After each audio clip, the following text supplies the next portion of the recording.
Bienvenidos al curso Lineamientos para el diseño de cuadros de mando. Veremos ahora la lección 3, ordenamiento visual de un dashboard.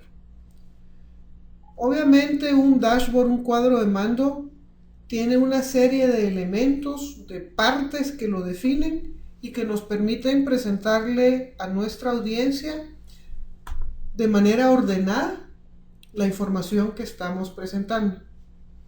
Las partes generales de un dashboard: primero, tenemos siempre un encabezado donde es importante que reflejemos la imagen institucional de a quién le pertenece la información.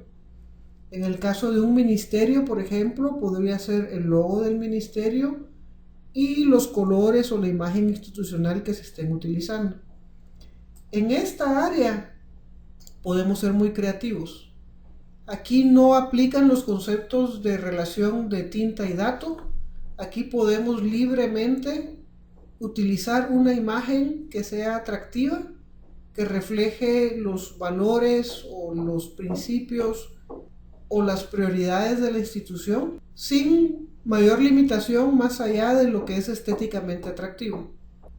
Luego del área de encabezado, si nuestra función en el dashboard lo permite, podemos tener una sección de filtros.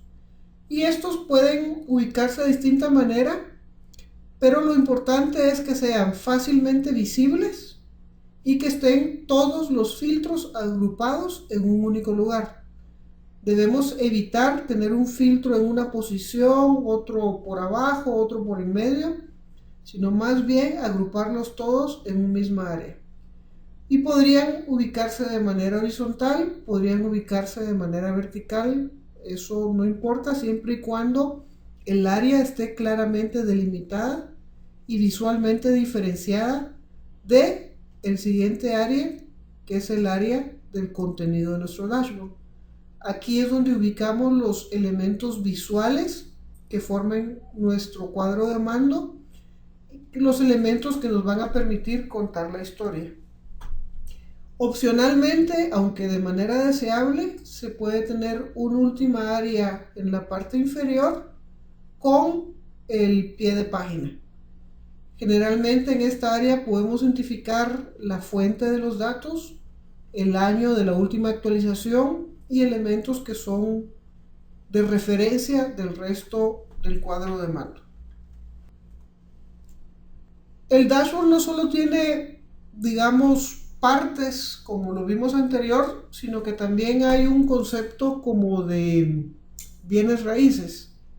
Y es que al final el dashboard se lee como se leería una revista, como se leería un libro, como se leerían muchas cosas.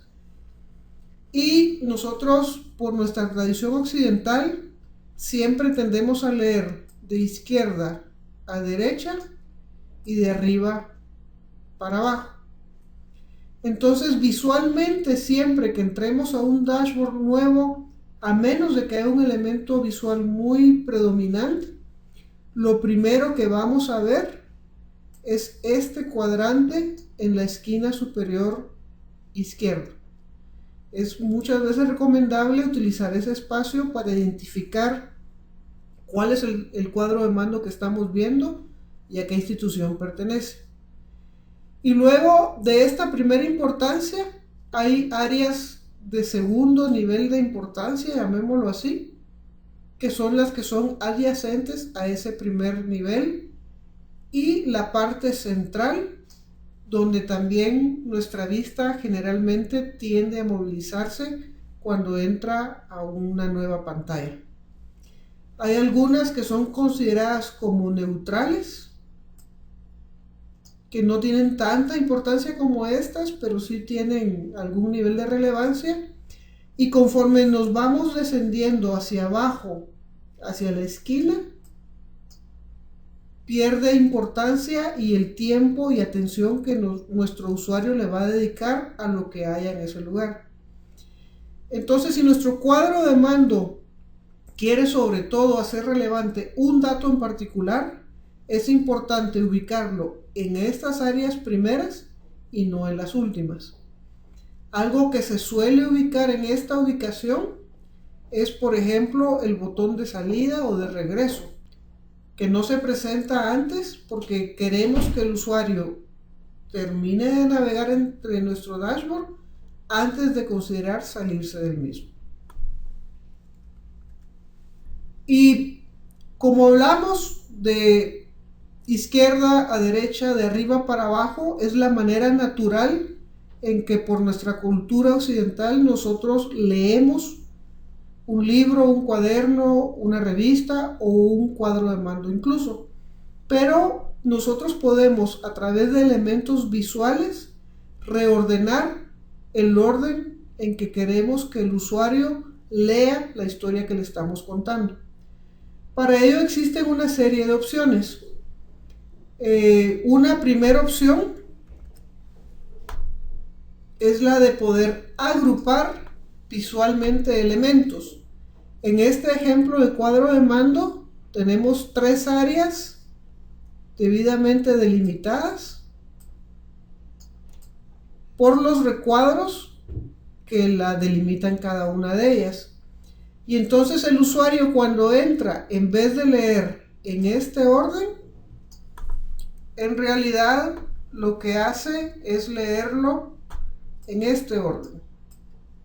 Primero lee este gasto público desde el principio hasta el final.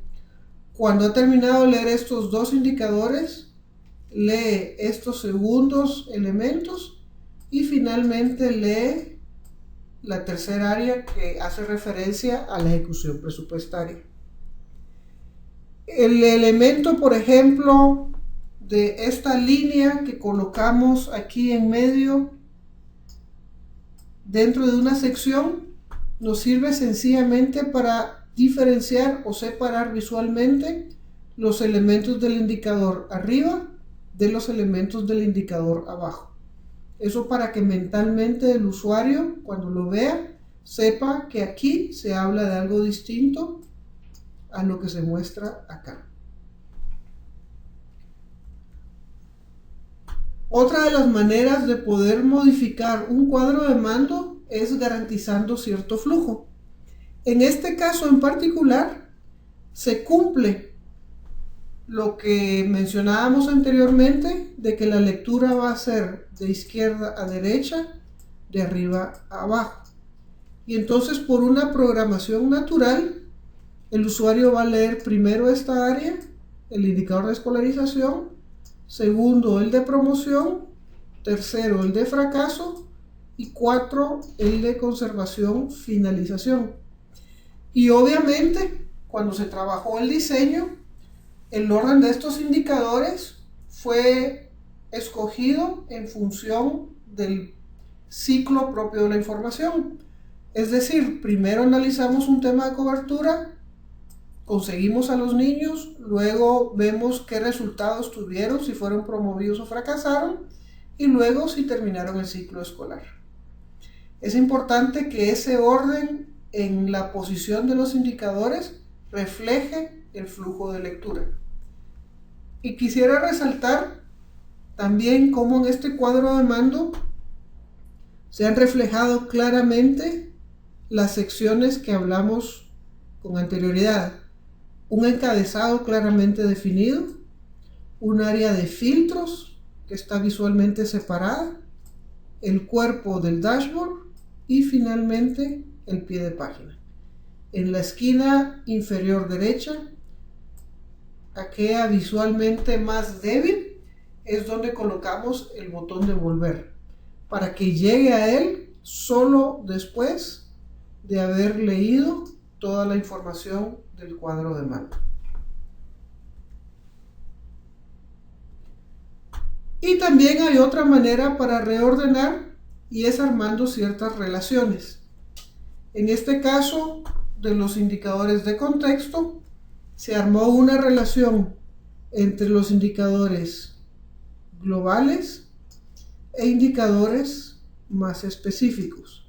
La línea de en medio es la que nos separa estos indicadores de los de abajo, y entonces el lector empezará su lectura por la primera gráfica, que es la que encuentra en el área superior izquierda, luego lee los dos indicadores que están a su lado y hasta que ha terminado con eso, porque esta línea visual le separa esa relación, procede a leer los indicadores del área de abajo.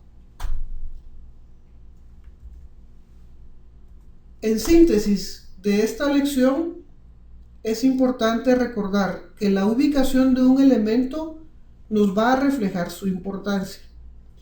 No es lo mismo colocar un elemento al inicio de un cuadro de mando que colocarlo hacia el final. Y ese mensaje silencioso que se le da al usuario, él lo interpreta y comprende que lo que está viendo primero es importante o es el inicio de una secuencia de información que él va a recibir. Cuando queremos modificar el orden o la secuencia visual, tenemos tres alternativas. Primero, agrupar. Segundo, manejar un flujo, alterar un flujo de lectura. O tercero, armar relaciones.